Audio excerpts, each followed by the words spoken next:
So, day 3, from 0 to 100K a month, my first sale did not happen. I did not close her. The situation was she actually went with another competitor. Seemed like an extremely hot lead, booked for the next day, and then I lost her to a competitor, which absolutely killed me.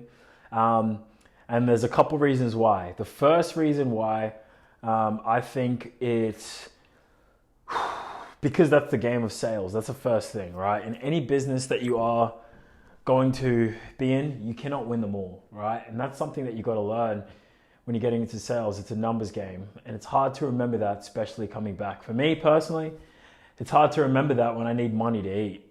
Now, the good news is more leads came through, and it's technically a Friday today. So I'm coming in to the office on a Saturday because I've actually booked a few calls that I could potentially have my first sale. And that is going to change everything, right? But like I said, you're not going to win them all, and that is a mentality thing. You just have to move on. It's either you win or you learn. And the quicker you learn, the quicker you move on, right? The second thing, or the second reason why it didn't work is because of the target audience. So there's a lot of value builds that you got to bring in, and like, what I mean by that, right? What I mean by that, especially in gym sales, is the best example that I can always use. When you have a prospect that is thinking about signing up to a gym and they say they want to lose weight, there's so many ways that you can lose weight, right? Fundamentally, it's burning more calories than you consume, right? That's the fundamental. However, how you do it is based on how much the prospect likes the product. So the type of workout, the person, so the salesperson, the membership consultant, the manager, club manager, and then the people.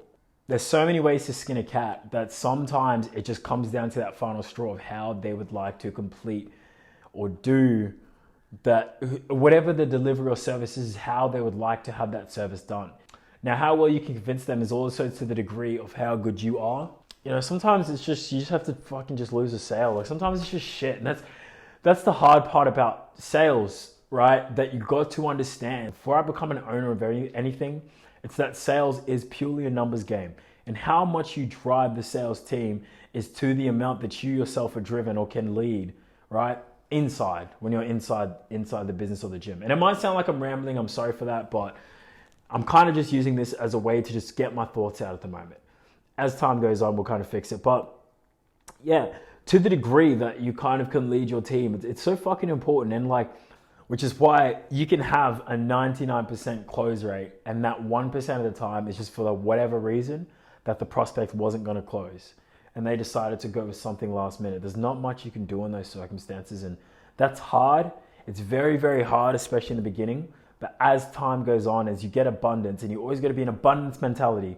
Once you are in abundance, you do improve.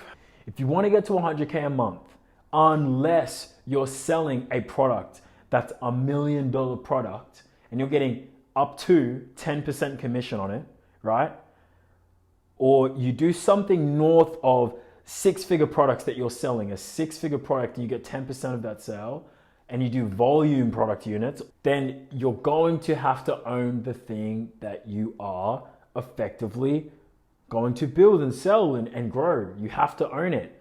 So I worked as a sales manager twice for 2 different companies, for Good Life and Fitness First, for multiple gyms. So I was a sales manager for Good Life Queen Street and Fitness First Victoria Gardens. Those are my stomping grounds. That's how I learned the fundamentals of being a sales manager, by managing people and selling at the same time, right? And I can tell you now, if I still was getting paid from my efforts from that gym, I'm absolutely certain that I wouldn't be necessarily in the position that I am now. I would have more leverage. But you don't get to just pick that. You have to create it. And that's the beauty of the situation I'm in now, right? Is that I get to build teams and continuously stay in contact with teams. The reason I say that is because if you genuinely, and like, you know, this goes even down to family, man. Like if you want to have family, if you want to have friends and brothers and people that you can continuously grow, you got to put them in environments in which you can contextualize your information. I've had so many friends that I've given advice to them, But because the context has now changed, they no longer want to take advice from me. And that's fine. That's okay, right? Life goes on. But I think that's an understanding of growth, is when you let someone go and move into an environment in which it's no longer in your context, then that's okay, right? Then that you let them do their thing. Then you can no longer give them specific advice. You can only give them general advice, right? And you know, it's probably something that I've actually just realized now and kind of struggled with for a fuck ton of time, because I'll be honest with you, this shit is so fucking lonely, man. I've lived in Queensland, Melbourne, and now Sydney and Thailand. I've lived in 4 different states. Right? 2 different countries in just the last fucking 24 months. And I can tell you now, once I've no longer been able to contextualize the information that I could to help someone grow, right? My advice doesn't hit different. And I start to become a little bit resentful, but the truth is, it's not the case.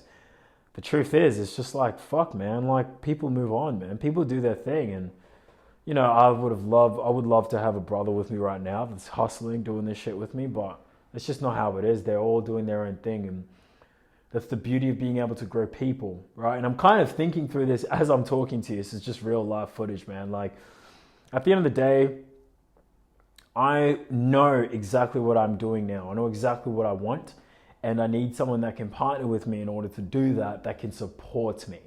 Now, when it comes to the operations side, does it necessarily need to be someone that supports me directly, or is it someone on the side? We'll see.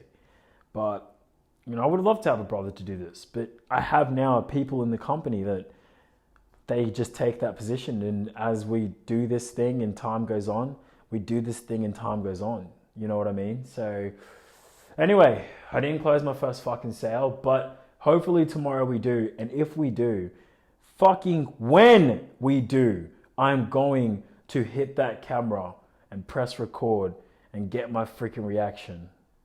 Because that is just the thing that I need right now, is I just need to get off the mark. And sometimes, man, in life, that's all you need, to just get off the mark and just go. That's what my boss said. My boss, I call him the Big G. He said, all you need in sales is momentum. And once you have momentum, you ride it out. You just get momentum and you just fucking go. So that's the end of today's video. I'll see you guys in the next one.